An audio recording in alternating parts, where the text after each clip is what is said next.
Etienne Eto'o qui change son maillot lors de leur confrontation Rayo Vallecano contre FC Barcelone avec Balt, n'est-ce pas, Alejandro Balt. Également, Bemo qui frappe un doublé lors de leur match contre Southampton. Et voilà, le match est en cours, 3 buts contre 1. Espérons que cela va pas changer avant la fin du match. Carlos Baleba qui tirasse tout sur son passage lors de leur confrontation contre l'Arsenal. Je dois aussi rappeler ici que c'est sa première titularisation depuis le début de cette saison dans la Premier League. Depuis quelque temps, il était en train de chauffer un peu avant d'entrer en cours de jeu. Maintenant, il gagne la confiance du sélectionneur. Lionel Ateba également qui ouvre son compteur du côté de Simba SC. C'était face à Al Hilal, un club soudanais en amical bien sûr, un but partout. Il a donc ouvert son compteur et voilà, espérons que la saison débute très bien de son côté. Du côté de Toulouse, on a Franck Magri qui souhaiterait donc finir d'abord avec Marseille avant de rejoindre ses coéquipiers du côté du Cameroun pour le match comptant pour la première journée des éliminatoires de la CAN 2025 au Maroc. Cameroun, Namibie et de l'autre côté contre le Zimbabwe. Alors, on fait un clin d'œil du côté de la Colombie à Bogota, au stade El Camping Stadium. Ce sera Cameroun contre Mexique avec nos jeunes sœurs U20. C'est jour de match. Je dois rappeler également que nous avons donc là la Coupe du Monde féminin U20 qui se déroule donc à partir de ce jour, 31 août 2024. Les amis, voilà les quelques sujets qui vont nous entretenir dans les quelques minutes qu'on va passer ensemble. En attendant, je vous reviens d'abord avec le fils de Samuel Eto'o, fils Etienne Eto'o, qui depuis, ouais c'est vrai, n'a pas encore disputé beaucoup de minutes de jeu. Et on est impatient de le voir sur le terrain en première division espagnole. Vous le voyez là en train de changer son maillot avec, je dirais, son ami Balt, je dirais ça comme ça, si c'est pas abusé. Et voilà, nous sommes vraiment excités de voir ce jeune joueur plein de talent, n'est-ce pas? Nous montrer sur le terrain ce qu'il sait faire. Au coach de lui donner sa chance. Je crois que pour l'instant, il est en mode observation. Il observe lors des déplacements. Ce qui est intéressant, c'est qu'il est sur la feuille de match à chaque fois. Donc, il n'est pas loin d'être titularisé ou bien de prendre sa part de quelques minutes pour démontrer ce qu'il sait faire sur le terrain. Je vous le disais donc d'entrée, c'était donc Brentford qui est en train de mener. C'est en cours de jeu, c'était presque à la fin. 3 buts contre 1 contre Southampton. C'est avec un doublé de Bryan Mbeumo à la 43e minute et à la 65e. J'espère bien que Sa Majesté ne va pas finir tous ses bagages de buts avant de rejoindre les Lions indomptables dans la tanière, puisqu'on a 2 confrontations qui nous attendent. Un contre la Namibie, on dirait tout simplement, hein, les amis, ça se jouera à Garoua. Et l'autre à Kampala, ce sera contre le Zimbabwe. Espérons que Sa Majesté ne va pas finir toutes ses cartouches de but avant de nous rejoindre dans la tanière.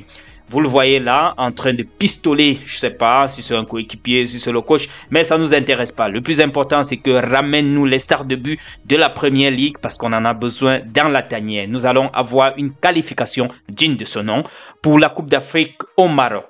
Je vous le disais, Carlos Baleba terrasse tout sur son passage. Je dois vous rappeler que c'est sa titularisation contre Arsenal. Il a fait un très très bon match. Vous n'avez qu'à regarder les pronostics, même pas les pronostics, je dirais les statistiques de ce match-là et voir les passes réussies, les duels réussis et tout, mais c'est un talent. Je dis bien un talent énorme. Ce milieu de terrain camerounais, je ne sais pas pourquoi depuis il ne commençait pas. Mais bon, le plus intéressant, c'est qu'il a déjà eu sa chance d'être titularisé contre l'Arsenal. Il l'a prouvé. Ils ont donc fait un très bon match. C'était un but partout. Mais bon, on retient tout simplement qu'il a réussi son match et c'est tout ce que nous attendons de lui. Espérons qu'il va revenir en très bonne forme pour les 2 confrontations des Lions indomptables qui doivent avoir lieu le 7 septembre prochain et le 10 septembre prochain. On t'attend. L'homme qui a 4 poumons, c'est Carlos Baleba, quelqu'un qui ne tergiverse pas au milieu de terrain. Il fait le bon boulot et je crois que c'est ce qu'on a besoin dans l'équipe nationale. Après Zambo Anguissa, je crois que lui viendra cimenter le stade comme on aimerait bien voir.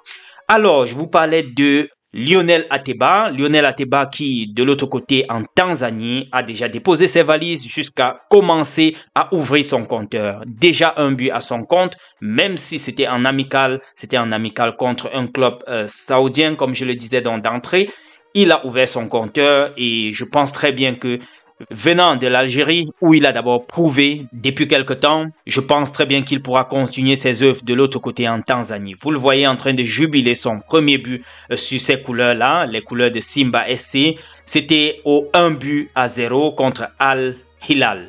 En tout cas, ne me demandez pas aussi pourquoi il n'a pas été appelé. Avec toutes ses performances, avec toutes ces formes-là, il n'a pas pu être retenu dans la liste du sélectionneur, tout comme Fabrice Ondoa de l'autre côté en Lettonie qui fait de très bonnes performances et qui venait même d'ailleurs de se qualifier en Europa League, mais malheureusement n'a pas eu l'occasion d'être sur le petit papier du sélectionneur. On fait avec.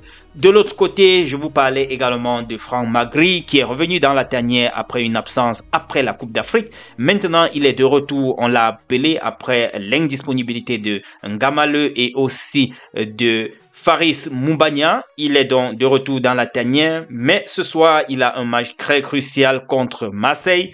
Il va d'abord aller Toulouse contre Marseille. Il doit d'abord défendre les couleurs de son club avant de rejoindre donc ses coéquipiers dans la tanière pour les doubles confrontations que vous connaissez déjà les amis. Donc, voilà donc ce que je voulais partager avec vous aujourd'hui. Et en bonus, nous avons donc la finale de ce mini tournoi organisé par Alexander Song en hommage à son ex-ancien coéquipier qui s'en est allé dernièrement, Landry Nguemo. Et vous voyez là en compagnie de Dachil Webo qui est en Turquie, ils étaient tous là. Il y avait également d'autres lions indomptables qui sont venus donner un peu plus de force à ce tournoi-là. Question de rendre un vibrant hommage à leur ex-coéquipier. Les amis, voilà, c'était tout ce que je voulais partager avec vous ce jour. Retrouvons-nous dans la prochaine publication. Je vous en prie les amis, comme toujours, pour ceux qui ne l'ont pas encore fait, abonnez-vous, activez la cloche de notification, ça nous permet un bon référencement et ça nous encourage à vous informer minute by minute. Allez les gars, d'ici à là, portez-vous bien. Ciao.